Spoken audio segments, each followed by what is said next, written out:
अतिशय दुर्दैवी घटना झालेली आहे.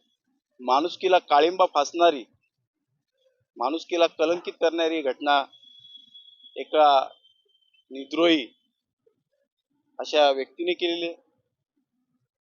त्या चिमुकलीला न्याय मिळावा यासाठी या ठिकाणी त्या चिमुकलीला त्या कुटुंबाला न्याय मिळावा त्यासाठी इथे कल्याणपूरच्या सगळ्या नागरिकांनी आज मूक मोर्चा इथे आणलेला आहे.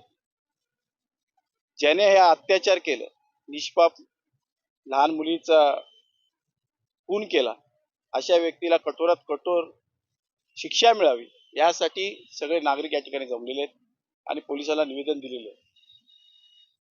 आज अतिशय शोकांतिका वाटते की सुसंस्कृत असलेला कल्याणपूर्व शहर या ठिकाणी कोणत्याही गुंडगिरीला कोणत्याही प्रकारचा धाक बसलेला नाही.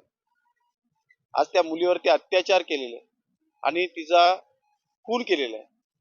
कठोरात कठोर शिक्षा झाली पाहिजे. फाशीची शिक्षा किंवा बदलापूरला जो प्रकार झाला, एन्काउंटर केलं अक्षय शिंदेचं, तशाच प्रकारे या ठिकाणी लोकांना अपेक्षा आहे की पोलीस अशा पद्धतीची कारवाई करेल आणि राज्य सरकार, मुख्यमंत्री साहेब या ठिकाणी, उपमुख्यमंत्री साहेब कल्याण पूर्वेच्या जनतेला न्याय देतील. आरोपीवरती गेले अनेक गुन्हे ह्याच पद्धतीचे दाखल आहेत. त्याला राजकीय पुढाऱ्यांचा जबरदस्त आहे. त्याला जर त्यावेळेस जर सोडवलं नसतं काही राजकीय पुढाऱ्यांनी, तर मला वाटतं ही अशी दुर्दैवी घटना या कल्याण पूर्वेमध्ये घडली नसते. हे बघा, स्थानिक पत्रकाराला माहिती आहे त्याला राजकीय बळ कोण दिलं एवढे वर्ष, आणि त्यावेळेस ज्या ज्या लोकांनी त्याच्यावरती आरोप केले, त्याच्यावरती गुन्हे दाखल केले, अशा लोकांना या कल्याणपूर्वेमधून पळवण्याचं काम त्या कुटुंबाला केलेलं आहे.